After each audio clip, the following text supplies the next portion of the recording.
Hello అండి, నేను మీ Shirisha Vanapalli. Welcome back to my channel. ఈ వీడియో వచ్చేసి ముందు వీడియో కంటిన్యూషన్ అండి. మేము యాదాద్రి వెళ్ళామని చెప్పాను కదా, అక్కడి నుంచి అయితే స్వర్ణగిరి అయితే స్టార్ట్ అయ్యాము. స్వర్ణగిరికి 20 కిలోమీటర్స్ దూరంలో ఉంటుంది యాదగిరిగుట్ట. యాదగిరిగుట్టకు వచ్చినా మీరు స్వర్ణగిరి చూడాలని వచ్చినా రెండు కూడా కవర్ చేయొచ్చు. ఇక్కడ చిన్నగా కనిపిస్తుంది కదా, అదే మనం వెళ్ళాల్సిన స్వర్ణగిరి టెంపుల్ అయితే రోడ్డు మీదకు ఉండదండి, రోడ్డు పైకి అయితే అసలు కనిపించదు. యాదగిరిగుట్ట నుంచి ఈ టెంపుల్కి రావడానికి బస్ ఫెసిలిటీ ఉందండి. కాకపోతే ఆ బస్ అనేది రోడ్ పైనే ఆపేస్తాడు. ఓన్ వెహికల్ని ప్రిఫర్ చేయండి, లేకపోతే క్యాబ్లో వచ్చినా సరే మీకు ఎలాంటి ఇబ్బంది ఉండదు. ఎందుకు చెప్తున్నానంటే చాలా లోపలికి ఉంటుంది. హైదరాబాద్ టు వరంగల్ వెళ్ళే వేలో భువనగిరి కంటే ముందే ఈ స్వర్ణగిరి ఉంటుంది. మేము ఈ టెంపుల్కి వీకెండ్ అయితే వెళ్ళామండి. డే టైమ్ విజువల్స్తో పాటు నైట్ టైం విజువల్స్ కూడా నేను ఈ వీడియోలో షేర్ చేశాను. వీడియోని ఎక్కడ స్కిప్ చేయకుండా చివరి వరకు చూడండి. వీడియో అయితే చాలా బాగుంటుంది. అలాగే వీడియోని లైక్ చేయండి. మీరు లైక్ చేసిన కామెంట్ చేసిన వీడియో కొంచెం రీచ్ ఎక్కువగా ఉంటుంది. టెంపుల్ దగ్గరికి రీచ్ అవ్వగానే ఫస్ట్ అయితే బైక్ అయితే పార్క్ చేసాము.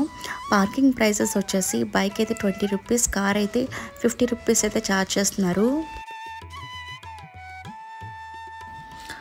దర్శనానికి వెళ్ళే ముందు మనం మెట్లెక్కే ముందే కింద పక్కకి టీ, కాఫీ, వాటర్ బాటిల్స్ అట్లాంటివన్నీ కూడా అమ్ముతున్నారు.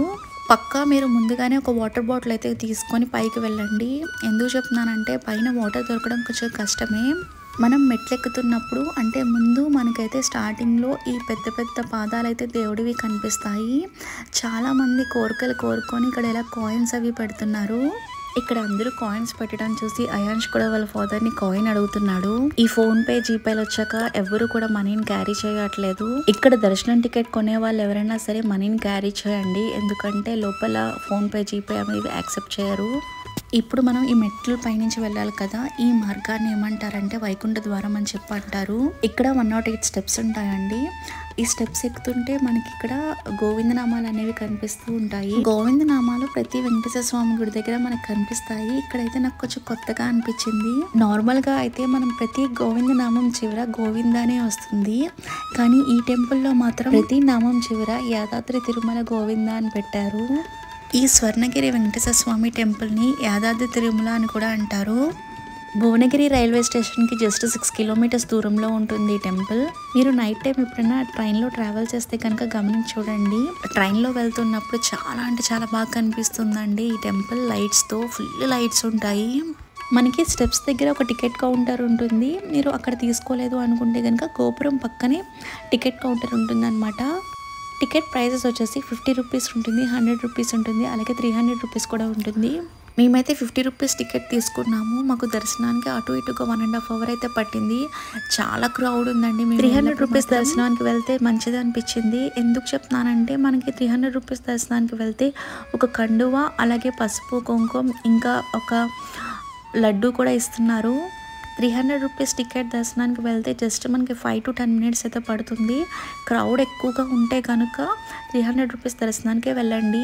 ఇక్కడ ఫ్రీ దర్శనం కూడా ఉంటుంది, కానీ 50 రూపీస్ దర్శనానికే 1.5 అవర్ పట్టిందంటే ఇంకా ఫ్రీ దర్శనానికి ఎంత టైం పడుతుందో ఒకసారి ఆలోచించండి. మేము వీకెండ్ వెళ్ళామని చెప్పాను కదా, సండే వెళ్ళడం వల్లేమో అసలు క్రౌడ్ అయితే అసలు చాలా అంటే చాలా ఉందండి. విష్ణుమూర్తికి ఎన్ని అవతారాలు ఉన్నాయో అన్ని అవతారాల విగ్రహాలు కూడా ఈ టెంపుల్లో మనకు కనిపిస్తాయి. అన్ని విగ్రహాలు కూడా తిరుమల నుంచి తెచ్చిన రాయితోనే చేశారంట.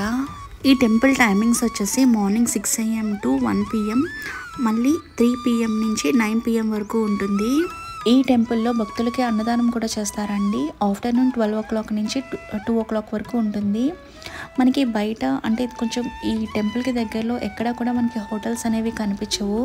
మెయిన్ గోపురానికి కొంచెం పక్కన మనకి ఒక పెద్ద మండపం ఒకటి కనిపిస్తూ ఉంటుందండి. మండపం ఫీట్ వచ్చేసి 127 feet ఉంటుంది. అందులో హనుమాన్ విగ్రహం కూడా చాలా పెద్దగా ఉంటుందండి, 30 feet వరకు ఉంటుంది. హనుమంతుని పెద్ద విగ్రహం కిందే మనకి చిన్న విగ్రహం పెట్టి మనకి అర్చన అట్లాంటి పూజలన్నీ కూడా చేస్తున్నారు. హనుమంతుని విగ్రహానికి పక్కన ఒక సైడ్కి ఒక పెద్ద చెట్టు అయితే ఉందండి. ఆ చెట్టుకి పక్కన ఆనుకొని ఇలా మనసులో ఏమన్నా కోరుకొని ఇక్కడ ముడుపు కడితే మనసులో ఉన్నది జరుగుతుందని చెప్తున్నారు. హనుమాన్ విగ్రహం అలాగే ముడుపులు కడుతున్నారు కదా, దీనికి పక్కనే మనకి జయగంట మండపం కూడా ఉంటుంది. చాలా పెద్ద గంట అండి ఇది. దీని వెయిట్ వచ్చేసి 1700 kg ఉంటుందంట. ఈ గంట మొత్తం కూడా కంచుతో చేశారు. ఈ గంటని మనం మోగించవచ్చు. ఒకసారి మనం మోగిస్తే 2 minutes వరకు సౌండ్ వస్తుంది. అది మోగుతున్నప్పుడు మనం టచ్ చేస్తే కనుక మనకి అదొక వైబ్రేషన్ లాగా అనిపిస్తూ ఉంటుంది. ఈ టెంపుల్కి వెళ్ళినప్పుడు మీరు కూడా ఒకసారి ట్రై చేసి చూడండి. టెంపుల్లో అక్కడక్కడ ఇలా వాటర్ ఫౌంటైన్స్ కూడా ఉంటాయి, చూడడానికి అయితే చాలా బాగుంటాయండి. అక్కడి నుంచి కొంచెం ముందుకు వస్తే ఈ శంకు చక్ర నామాలు మనకు కనిపిస్తాయి. ఇక్కడ మనం ఒక స్తంభంలా ఉంటుంది, అక్కడ మనం కావాలనుకుంటే దీపాలు పెట్టచ్చు. దీపం కూడా మనకి అక్కడే పక్కనే అమ్ముతారు. ఈ మధ్యకాలంలో ఇన్స్టాగ్రామ్, యూట్యూబ్ అలాగే ఫేస్బుక్లో బాగా వైరల్ అయిన కోనేరు ఇదేనండి. చాలా బాగుంటుందండి. ఆ లైట్స్ వెలుగులో ఈ కోనేరుని చూడడానికి ఎటువైపు నుంచి చూసినా చాలా అందంగా కనిపిస్తూ ఉంటుంది. మనం 4 దిక్కుల నుంచి కూడా చూడొచ్చు.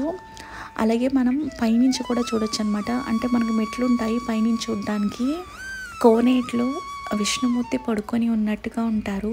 ఈ స్వామి పేరు జలనారాయణుడు. స్వామివారు డైరెక్ట్ గా ఆకాశాన్ని చూస్తున్నట్లుగా ఈ విగ్రహాన్ని మలిచారు. స్వామివారికి 4 దిక్కులా కూడా 4 వేదాలకి సంబంధించిన విగ్రహాలు ఉంటాయండి. మీరు ఈ వీడియో చూస్తున్నప్పుడు ఈ వీడియో మీకు నచ్చితే కనుక ప్లీజ్ ఒక లైక్ చేయండి. మీరు లైక్ చేసినా కామెంట్ చేసినా వీడియో కొంచెం రీచ్ ఎక్కువగా ఉంటుంది. దీనికి ముందు మేము యాదగిరిగుట్ట వెళ్ళామని చెప్పి నేను స్టార్టింగ్ లో చెప్పాను కదా, ఆ వీడియో కూడా నేను ఈ వీడియోకి ఎండింగ్ లో షేర్ చేస్తాను. మీకు ఇంట్రెస్ట్ ఉంటే ఒకసారి చెక్ చేయండి.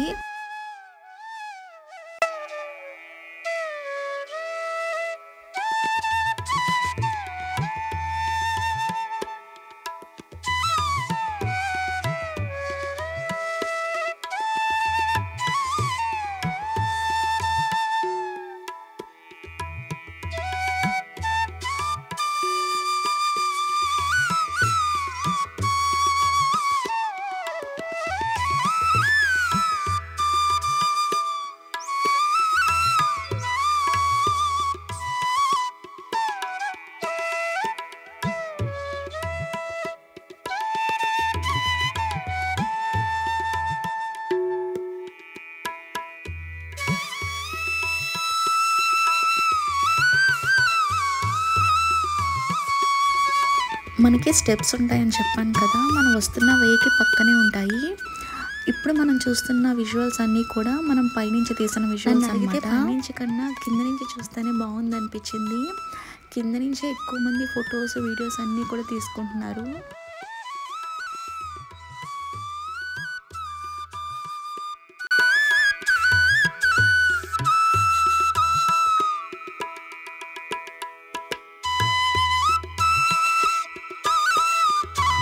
మనం కోనేరు నుండి బయటికి రాగానే ఒక చిన్న ఫౌంటైన్ ఉంటుంది. కృష్ణుడు పాముపై నించున్నట్టుగా ఉంటుంది, అది కూడా చూడడానికి బాగుంటుంది.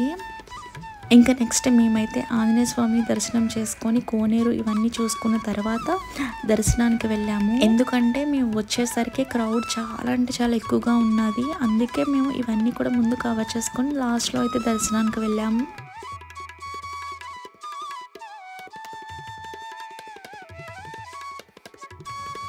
ఈ టెంపుల్లో వెంకటేశ్వర స్వామి గర్భాలయంలో 16 అడుగులతో ఉంటారు. చాలా అందంగా కనిపిస్తారు. మొత్తం బంగారంతో ఉంటారనమాట. బంగారం ఇంకా వజ్రాలు అసలు చూడడానికి 2 కళ్ళు సరిపోవు, అంత అందంగా ఉంటారు. టెంపుల్ లోపల వెంకటేశ్వర స్వామితో పాటు మరికొంతమంది దేవుళ్ళ విగ్రహాలను కూడా మనం దర్శించుకోవచ్చు. లోపల స్వామివారితో పాటు అమ్మవారి విగ్రహాలు అలాగే వినాయకుడి విగ్రహం ఇవన్నీ కూడా చాలా అందంగా అలంకరించి ఉంటాయి. అంతా కూడా బంగారంతో ఈ అలంకరణ చూసే నాకు అనిపించింది ఇందుకేనేమో స్వర్ణగిరి అని పేరు పెట్టారు అని. ఇండియాలో ఉన్న విష్ణుమూర్తి 108 దివ్య దేశాల నుండి మట్టి అలాగే నీరు తీసుకొచ్చి ఈ గుడి గర్భాలయం కింద ఉంచి ఈ గుడి నిర్మించారంట. ఈ టెంపుల్కి మాత్రం మీరు వస్తే కనుక ఈవినింగ్ టైమింగ్స్లోనే రండి. మీరు ఈ టెంపుల్కి 5కి అట్లా రీచ్ అయ్యారనుకో, ముందు దర్శనం చేసేసుకొని ఆ తర్వాత కోనేరు దర్శించుకోండి.